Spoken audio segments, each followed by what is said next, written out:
এই গুরুস্থান এত প্রসিদ্ধ যে বড় বড় বুজুর্গ, বড় বড় আল্লাহওয়ালা, বড় বড় এই সুহাদায়ে কেরাম, বড় বড় আলিম ওলামা এই গুরুস্থানের মধ্যে শায়িত আছেন। এই জন্য এই গুরুস্থানের অনেক নাম ডাক আছে। এই গুরুস্থানের মধ্যে একজন ব্যক্তি থাকতেন, তার নাম আব্দুর রহমান। নাম তার আব্দুর রহমান। তার কাজ হলো, যদি কোনো লাশ আসতো তাহলে তিনি কবর খনন করে দিতেন।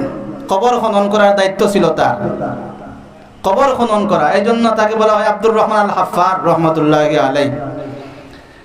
সাধারণ মানুষ, সাধারণ ব্যক্তি, 40-এর উপরে তার বয়স। ভালোভাবে বুঝবেন, 40-এর উপরে তার বয়স। আব্দুর রহমান আল হাফফার রহমতুল্লাহি আলাইহি। তার কাজই হলো কবর খনন করা। একদিন একজন মহিলা আসলেন, এসে তাকে বললেন যে, ভাই, আমার জন্য একটি কবর খনন করুন, আমার একটি লাশ আছে, একটি কবর খনন করে দিন। তো আব্দুর রহমান আল হাফফার রহমতুল্লাহি আলাইহি কবর খনন করলেন। লাশ আসলো, জানাজা শেষ হলো।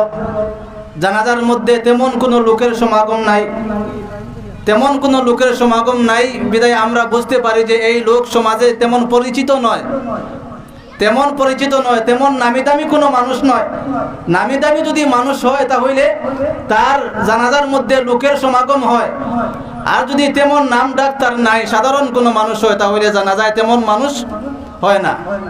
অল্প সংখ্যক মানুষ, বোঝা গেল এই লাশটার কোনো তেমন কোনো নামি দামি লাশ নয়। হযরত আব্দুর রহমান আল হাফফার রহমতুল্লাহি আলাইহি তিনি যখন এই লাশটাকে জানাজা সমাপ্ত করার পর কবরের মধ্যে রাখলেন, কবরের মধ্যে রাখার পর তিনি এমন এক দৃশ্য দেখলেন, ইয়াং ফাতিহুল কবরু ওয়া ইউসবিহু রাউযাতাম মির রিয়াজিল জান্নাহ ওয়া জাআ রাজুলানি আলা ফারাসিন ওয়া আখাযাল মাইয়িতা সুম্মা যাহাবা বিহি। হযরত আব্দুর রহমান আল হাফফার রহমাতুল্লাহি আলাইহি তিনি লক্ষ্য করলেন, তিনি দেখতে পেলেন ইয়াং ফাতিহুল কবরু, কবর প্রশস্ত হয়ে গেছে। ওয়া ইউসবিহু রাউযাতাম মির রিয়াজিল জান্নাহ, কবরটা জান্নাতের বাগানে পরিণত হয়ে গেছে। জোরে কোন সুবহানাল্লাহ। কবরটা জান্নাতের বাগানে পরিণত হয়ে গেছে। ওয়া জাআ রাজুলানি আলা ফারাসিন, দুইজন ঘোড়সওয়ার ঘোড়ায় আরোহণ করে দুই ব্যক্তি আসলেন। ওয়া আখাযাল মাইয়িতা সুম্মা যাহাবা বিহি, মাইয়িতকে লইলেন, মাইয়িতকে নিয়ে তারা চলে গেলেন। আব্দুর রহমান আল হাফফার রহমাতুল্লাহি আলাইহি এই দৃশ্য যখন তিনি দেখলেন, সঙ্গে সঙ্গে তিনি বেহুশ হইয়া গেলেন, বেহুশ হইয়া গেলেন। লোকেরা তাকে কবর থেকে উঠাইয়া মাথার মধ্যে পানির ছিটা দিয়ে তাকে হুশে আনলো। হুশে আনার পর তাদেরকে এই ঘটনা তিনি জানাইলেন। তিনি শুধু এই দৃশ্য দেখলেন, আশপাশে যারা উপস্থিত ছিল তাদের কেউ এই দৃশ্য দেখতে পেল না। আব্দুর রহমান আল হাফফা তাদেরকে শোনাইলেন, সবাই যার যার বাড়িতে চলে গেল। আরো কয়েক মাস পর আবার ওই একই মহিলা তার কাছে আসলেন। একই মহিলা এসে তাকে বললেন যে, ভাই, আমার জন্য একটা কবর খনন করে দিন, আমার একটা লাশ আছে, একটা কবর খনন করে দিন। আব্দুর রহমান আল হাফফার রহমাতুল্লাহি আলাইহি কবর খনন করলেন। লাশ আসলো, জানাজা হলো। কবরের মধ্যে নিয়ে যখন তিনি রাখলেন, তিনি এবারও তিনি আগের সেই দৃশ্য দেখেন, ইয়াং ফাতিহুল কবরু, কবরটা প্রশস্ত হইয়া গেল। ওয়া ইউসবিহু রাউযাতাম মির রিয়াজিল জান্নাহ, কবরটা জান্নাতের বাগানে পরিণত হইয়া গেল। ওয়া জাআ রাজুলানি আলা ফারাসিন ওয়া আখাযাল মাইয়িতা সুম্মা যাহাবা বিহি, দুইজন ঘোড়সওয়ার আসলেন, এসে কবরের এই লাশটাকে তারা নিয়ে চলে গেলেন। এই দৃশ্য দেখার পর তিনি আর কি হলেন না, অজ্ঞান হলেন না। অজ্ঞান না হইয়া সেই মহিলাকে তালাশ করলেন। মহিলাকে ডাক দিয়ে বললেন, মা, মহিলাকে ডাক দিয়ে বললেন, মা, কি ব্যাপার? আগে যেই লাশটা নিয়ে তুমি এসেছো, সেই লাশও আমি, সেই লাশ যখন আমি কবরের মধ্যে রাখলাম, এই একই দৃশ্য দেখলাম। আজও এই একই দৃশ্য দেখেছি, কবর প্রশস্ত হয়ে গেল, কবর জান্নাতের বাগানে হয়ে গেল। ও মা, আপনি আমাকে বলুন, এই দুই লাশের সাথে আপনার কি সম্পর্ক?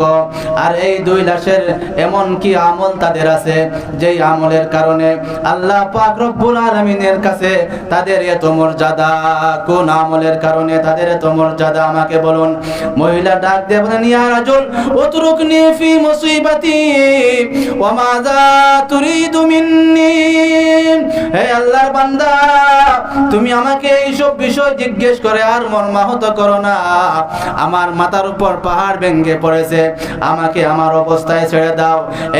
এই বেদনাদায়ক বিষয়গুলা জিজ্ঞেস করে আমাকে আর তুমি মর্মাহত করো না। আব্দুর রহমান আল হাফফার রহমাতুল্লাহি আলাইহি, তিনি তো নাসুর বান্দা, কোনোভাবেই তিনি ছাড়বেন না।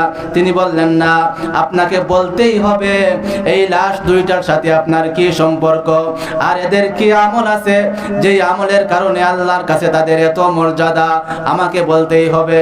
যখন দেখলেন সে ছাড়বে না, তখন তিনি বললেন, ফাকাতু ওয়ালাদিয়াল আউয়াল কানা ক্বাবলা শুহুরিন ওয়া হাযাল আন, তুমি কয়েক মাস পূর্বে যাকে তুমি কবরের মধ্যে দাফন করেছো সে ছিল আমার সন্তান, আর সে ছিল আমার প্রথম সন্তান, আমার সন্তান।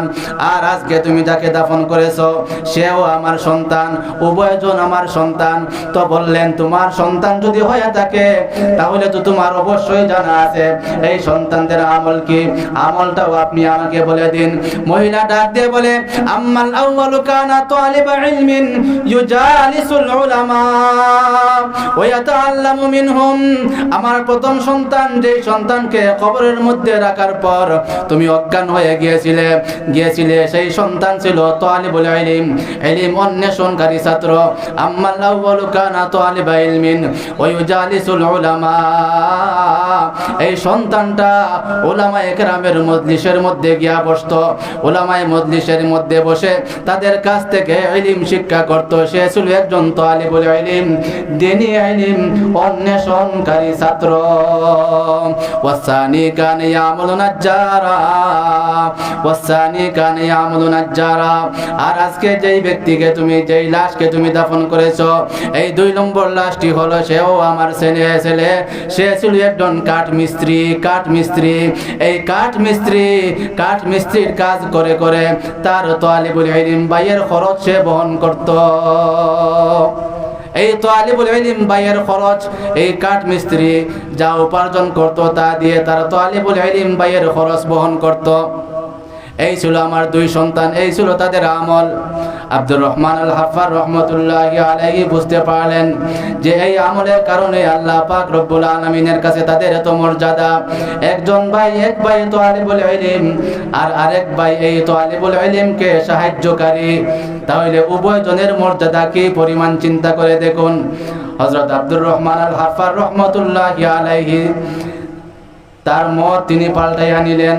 ফাতারাকাল হাফরা, কবর খনন কাজ ছেড়ে দিলেন, কবর খননের কাজ তিনি ছেড়ে দিলেন। ওয়া তাওয়াজ্জাহা ইলা জামি তাওবাতি ফি দিমাশকা ওয়া কাবালা শাইখ সাঈদ আল বুরহানি রাহিমাহুল্লাহু তাআলা।